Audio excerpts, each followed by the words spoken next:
আপোনাক আন্তৰিকভাৱে আজি অধ্যক্ষৰ আসনখনত নিৰ্বাচিত হোৱাৰ কাৰণে আৰু আমি সকলোৱে সৰ্বসন্মতিক্ৰমে আপোনাৰ প্ৰতি এই আসনখন আগবঢ়াই দিয়াৰ কাৰণে আপোনাৰ প্ৰতি শুভেচ্ছা, শ্ৰদ্ধা আৰু অভিনন্দন জ্ঞাপন কৰিছোঁ। আমি যেটো বিৰোধী পক্ষ ডেফিনেটলি আমাৰ লগতে আপোনাৰ বিধানসভাত আটাইতকৈ বেছি মানে তৰ্ক বিতৰ্ক বা সংঘাতৰ প্ৰশ্নটো আহি পৰে বিৰোধী পক্ষৰ লগতে। গতিকে মই প্ৰথমতে এটা কথা কৈ ল'ব খোজোঁ যে আপোনাৰ প্ৰতি বিশেষভাৱে মোৰ নিজৰ বিশেষ ধৰণৰ শ্ৰদ্ধা আছে, ভাল ভাৱ আছে। এজন সাধাৰণ জীৱন যাপন কৰা মানুহ হিচাপে খুব ভাল শ্ৰদ্ধাৰ ভাৱ আছে আৰু আপুনি মোক জীৱনত এটা সহায়ো কৰি থৈছে। সেইটো হ'ল যে আমাৰ শিৱসাগৰ সমষ্টিৰ কাৰণে আমি ধান ক্ৰয় কেন্দ্ৰ এটা আৰু মিল এটা যেতিয়া বিচাৰিছিলোঁ এইবাৰ, তেতিয়া অসমৰ মুখ্যমন্ত্ৰী ডাঙৰীয়াক মই তেখেতক অনুৰোধ জনাইছিলোঁ এইটো দিব লাগে বুলি, আৰু তেতিয়া আপুনিও তাৰ মন্ত্ৰী আছিলে, মই আপোনাকো ৰিকুৱেষ্ট কৰিছিলোঁ।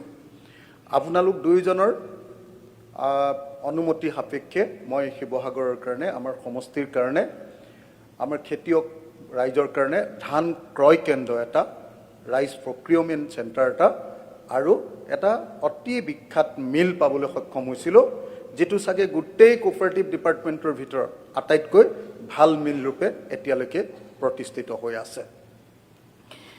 এতিয়া আমি যিহেতু বিৰোধী পক্ষ, গতিকে বিৰোধী পক্ষ হিচাপে ডেফিনেটলি আমি আপোনাৰ পৰা কেইটামান বস্তু বিচাৰিম। আমি বিচৰা বস্তুটোৱে হ'ল ডেফিনেটলি নিৰপেক্ষতা।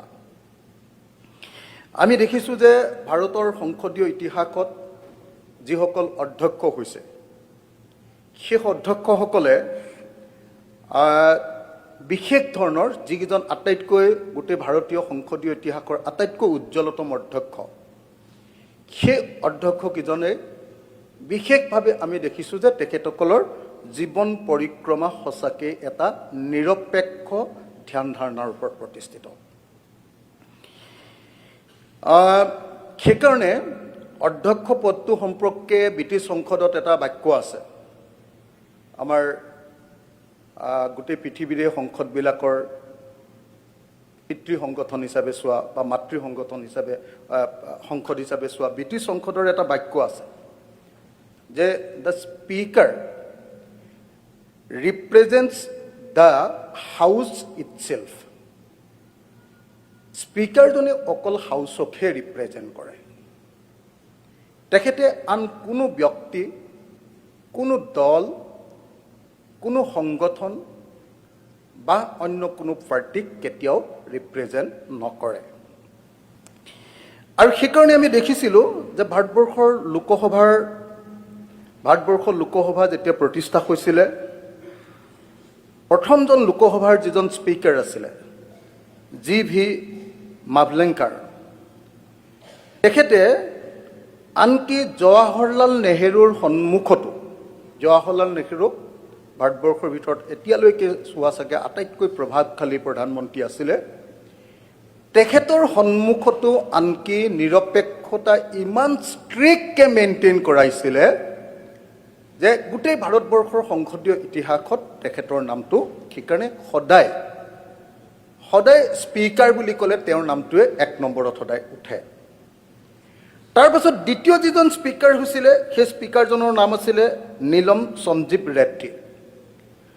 নীলম সঞ্জীৱ ৰেড্ডীয়ে 1967ত যেতিয়া স্পীকাৰ নিৰ্বাচিত হৈছিলে, তেখেতে লগে লগে তেওঁৰ নিজৰ ৰাজনৈতিক দলটো কংগ্ৰেছৰ পৰা পদত্যাগ কৰিছিলে আৰু তেওঁ ঘোষণা কৰিছিলে যে সকলো অধ্যক্ষই নিজৰ দলটোৰ পৰা পদত্যাগ কৰা উচিত।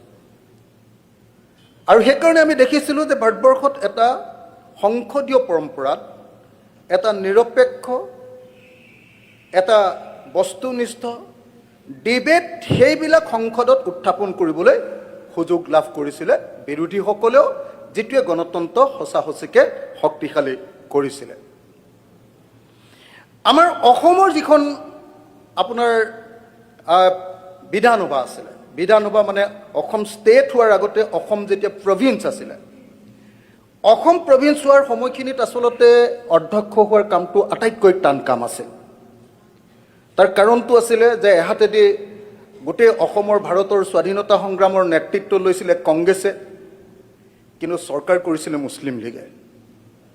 গতিকে সেই পৰিস্থিতিত মানে বাবু বসন্ত কুমাৰ দাস তেখেতে মানে বিধানসভা মানে সেই সময়ত প্ৰভিন্স বুলি কৈছিলে, প্ৰভিন্স চলাবৰ কাৰণে ইমান অসুবিধাজনক পৰিস্থিতিত পৰিছিলে 1937 পৰা। কিন্তু এতিয়াও আনকি মানে য'ত ছাদুল্লাহ আছিলে, য'ত আমাৰ কি কয় পিছত যে বাংলাদেশলৈ গুচি গৈছিলে, কি নাম আমাৰ কৃষক নেতাজন বাংলাদেশলৈ গুচি গৈছিলে, ভাসানী আছিলে, য'ত আমাৰ ভাৰতৰ স্বাধীনতা সংগ্ৰামৰ নেতৃবৰ্গ গোপীনাথ বৰদলৈহঁতৰ লগত সাংঘাতিক ধৰণৰ বিতৰ্কৰ সৃষ্টি হৈছিলে। তাতো আমি দেখিছিলোঁ যে বাবু বসন্ত কুমাৰ দাস, দেৱেশ্বৰ শৰ্মা আৰু লক্ষেশ্বৰ বৰুৱা, এই তিনিজনে 1937 to 46লৈকে এই সময়খিনিত সাংঘাতিক ধৰণৰ এটা নিৰপেক্ষ ভূমিকা পালন কৰিছিলে। এতিয়া এজন অধ্যক্ষ, মই আপোনাৰ আজি যেতিয়া আহিছিলোঁ তেতিয়া মই চাই আছিলোঁ, বিভিন্ন এছেবিলাক পঢ়ি আছিলোঁ যে এজন ভাল অধ্যক্ষক কাক কয়, এজন ভাল অধ্যক্ষ বুলি মানুহে কাক মানি লয়।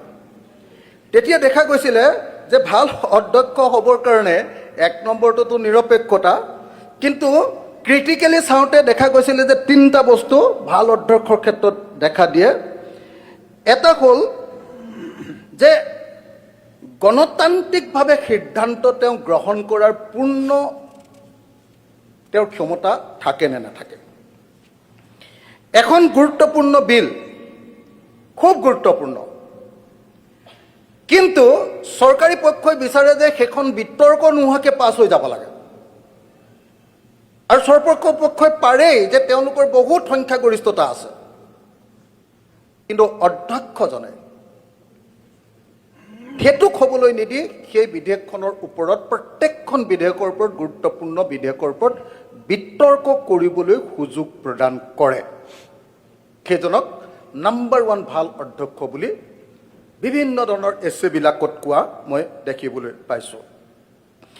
2 নম্বৰ, যিকোনো বিধেয়ক সংসদত গ্ৰহণ কৰোঁতে বা বিধানসভাত গ্ৰহণ কৰোঁতে ভইচ ভোটত পাছ কৰাই দিলে নে একচুৱেলি আমাৰ ইয়াৰ যিটো ভোট বুলি কয়, কি বুলি কয় এইটো, ডিভিজনলৈ পঠিয়ালে, এইটো এটা এজন অধ্যক্ষৰ ভাল নে বেয়া, কিমান ভাল তাক লক্ষ্য কৰাৰ কাৰণে এইটো এটা অত্যন্ত গুৰুত্বপূৰ্ণ মাপকাঠি। সাধাৰণতে চৰকাৰী পক্ষই বিচাৰে যে নাই ভইচ ভোটতে পাৰ হৈ গুচি যাওক। আৰু তৃতীয় যিটো বস্তু মাপকাঠি ৰূপে চোৱা হয় ভাল অধ্যক্ষৰ, সেইটো হ'ল দল ত্যাগ বিৰোধী আইনখন প্ৰয়োগ কৰোঁতে কিমান দেৰি কৰি মানুহখিনিক বচাই দিলে, নে একচুৱেলি সঠিক সময়ত সঠিক সিদ্ধান্ত লৈ কামটো কৰি পেলালে। এই তিনিটা মাইলষ্টন হিচাপে ভাৰতবৰ্ষৰ সংসদীয় ইতিহাসত এজন সংসদীয় ভাল অধ্যক্ষ হয় নে নহয় সেইটো প্ৰমাণিত কৰা যায়।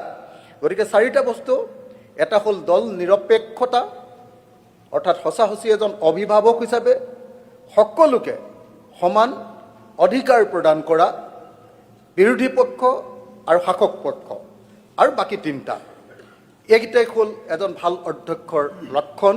আৰু মই আশা কৰিম আপুনি অসমৰ সংসদীয় ইতিহাসত এজন প্ৰকৃত ভাল অধ্যক্ষ হিচাপে কাৰ্যনিৰ্বাহ কৰিব, সদনখন আগবঢ়াই লৈ যাব, আৰু আপোনাৰ এই কামৰ জৰিয়তে অসমৰ গণতান্ত্ৰিক ব্যৱস্থাটোক অধিক শক্তিশালী কৰিব।